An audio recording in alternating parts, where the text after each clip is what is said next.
কি পরিমাণ স্রোত! যদি একবার খালি পড়ে যাওয়া যায় তাহলে একদম নিয়ে যাবে, সেই মংলাতে একবারে নিয়ে যাবে। দেখেন কি এক অবস্থা, কি পরিমাণ স্রোত দেখতে পাচ্ছেন। আমরা এই পাশ থেকে একটু ঘুরে আসি।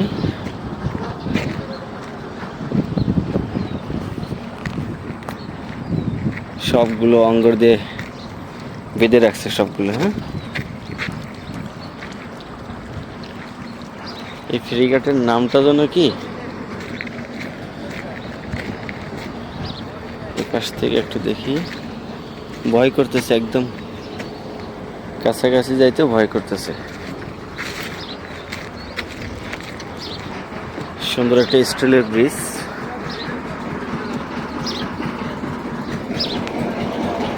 একের পর এক নৌকা চলে গেলে আমরা ওই পারে যাবো অবশ্য। এই জায়গাটার নাম কি? এটা পানখালি ফেরিঘাট। হ্যাঁ, পানখালি ফেরিঘাট। পানখালি ফেরিঘাট। হ্যাঁ, পানখালি। আমরা মূলত ওই পারে যাব।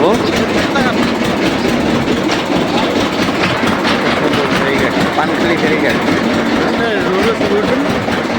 ওই পারে যাব।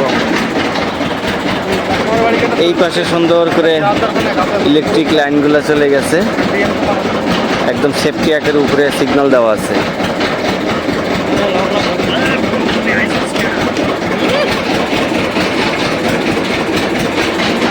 এইটা এখন ছাড়বে, আর ওইটা চলে আসছে।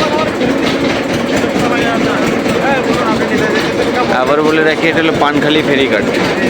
আর ওই পাশে দেখেন, এখান থেকে জুম করে যতটুকু দেখা যাচ্ছে মেঘের সাথে মিশে গেছে একদম। হ্যাঁ, এই ধোঁয়াগুলা মেঘের সাথে একদম মিশে গেছে।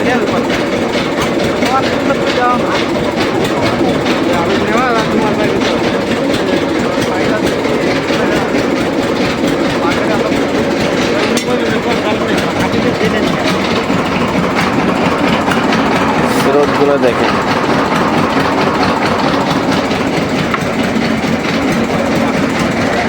অত্র অঞ্চলে যোগাযোগের এটাই একমাত্র মাধ্যম, পানখালি ফেরিঘাট। আমরা এই পারে পৌঁছাবো।